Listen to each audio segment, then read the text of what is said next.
Hi എല്ലാവർക്കും പുതിയ വീഡിയോയിലേക്ക് സ്വാഗതം. ഇന്നത്തെ വീഡിയോയിലൂടെ നമ്മൾ നോക്കുന്നത് ഫോബയിലൂടെ എങ്ങനെ ഡിജിറ്റൽ ഗോൾഡ് വാങ്ങിക്കാമെന്നാണ്. അതിനായി ആദ്യം ഫോബെ ഓപ്പൺ ചെയ്യുക. ശേഷം താഴോട്ട് സ്ക്രോൾ ചെയ്താൽ പർച്ചേസ് എന്ന ഓപ്ഷൻ കാണും.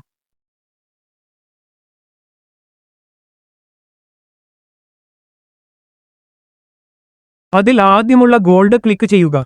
ഇപ്പോൾ നിങ്ങൾക്ക് സ്വർണത്തിന്റെ ലാസ്റ്റ് 5 വർഷത്തെ ഗ്രാഫ് കാണാൻ സാധിക്കും. നമ്മൾ ഡെയിലി സേവിങ്സ് എന്ന രീതിയിലാണ് സ്വർണം വാങ്ങിക്കുന്നത്. അതിനായി സ്റ്റാർട്ട് നൗ ക്ലിക്ക് ചെയ്യുക.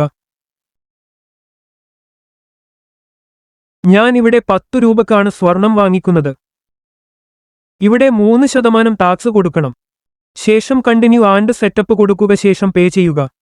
പേ ചെയ്താൽ പിന്നെ നാളെ മുതൽ പൈസ നിങ്ങൾ പേ ചെയ്യേണ്ടതില്ല. പൈസ നിങ്ങളുടെ അക്കൗണ്ടിൽ നിന്ന് ഓട്ടോമാറ്റിക്കായി ഡെബിറ്റ് ആകും. ഇതാണ് ഓട്ടോ പേ.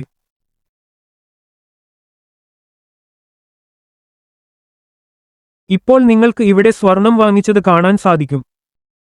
കൂടുതൽ ഡീറ്റെയിൽ കാണാൻ വ്യൂ യുവർ ലോക്കർ ക്ലിക്ക് ചെയ്യുക. ഇപ്പോൾ മനസ്സിലാകും നമ്മൾ വാങ്ങിച്ച സ്വർണം നഷ്ടത്തിലാണ്. ഇവിടെ സ്വർണം വിൽക്കണമെങ്കിൽ സെൽ ഗോൾഡ് ക്ലിക്ക് ചെയ്യുക. പക്ഷേ ഇപ്പോൾ സ്വർണം വിൽക്കാൻ സാധിക്കില്ല, കാരണം സ്വർണം വാങ്ങി 24 മണിക്കൂർ കഴിഞ്ഞല്ലേ സ്വർണം വിൽക്കാൻ സാധിക്കുള്ളൂ. അപ്പോൾ ഇങ്ങനെയാണ് ഫോൺ പേയിലൂടെ സ്വർണം വാങ്ങിക്കുന്നത്. എന്തെങ്കിലും സംശയമുണ്ടെങ്കിൽ കമന്റ് ചെയ്യുക.